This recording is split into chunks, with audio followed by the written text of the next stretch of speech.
നമസ്കാരം. നാം ഒരു തവണ എത്ര പ്രാവശ്യം നമ്മോട് തന്നെ സംസാരിക്കുന്നു?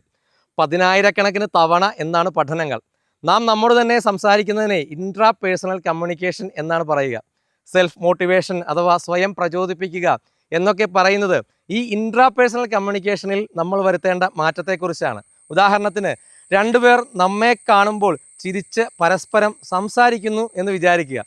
അപ്പോൾ നമ്മെ കളിയാക്കിയാണ് അവർ ചിരിക്കുന്നതെന്ന് നാം നമ്മോട് പറഞ്ഞാൽ അവിടെ നമ്മുടെ കമ്മ്യൂണിക്കേഷൻ നെഗറ്റീവ് ആകുകയോ നമ്മുടെ മാനസികാരോഗ്യം കുറയുകയോ ചെയ്യാം.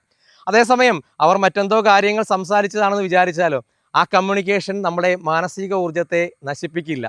ഇതുപോലെ നാം നമ്മോട് ആത്മവിശ്വാസത്തോടെ ആശയവിനിമയം നടത്തിയാൽ ഉയരങ്ങൾ കീഴടക്കാനാകും. If you think you can, you can. If you think you can, you can എന്നൊരു ചൊല്ലുണ്ട്. നിങ്ങൾ ചെയ്യാൻ പോകുന്ന കാര്യം ഏതാണോ അത് നടക്കുമെന്ന് ശക്തമായി മനസ്സിനോട് ഒന്ന് പറഞ്ഞു നോക്കിക്കേ. അത് നടക്കാനുള്ള വഴികൾ നാം അറിയാതെ നമ്മുടെ മുന്നിൽ തെളിയുന്നത് കാണാം. തിരിച്ചായാൽ ഒരു വഴിയും നമുക്ക് മുന്നിൽ തുറക്കുകയുമില്ല. നമ്മുടെ ബോധ മനസ്സ് കപ്പലിൻ്റെ ക്യാപ്റ്റനെ പോലെയാണ്. അതിൽ നിന്നുള്ള ശക്തമായ പ്രചോദനങ്ങൾ ഉപബോധ മനസ്സ് സ്വീകരിക്കുകയും വലിയ മാറ്റങ്ങൾ ജീവിതത്തിൽ ഉണ്ടാക്കുകയും ചെയ്യും. നിങ്ങളുടെ മനസ്സിൽ തീവ്രമായ ഒരു ആഗ്രഹമുണ്ടെങ്കിൽ പ്രപഞ്ചശക്തികൾ മുഴുവൻ അത് നടത്തിത്തരാൻ ഗൂഢാലോചന നടത്തും എന്ന് ആൽക്കമിസ്റ്റ് എന്ന തൻ്റെ പുസ്തകത്തിൽ പൗലോ കൊയ്ലോ പറയുന്നതും ഈ തത്വമൊക്കെ മനസ്സിൽ വെച്ചുകൊണ്ടാണ്.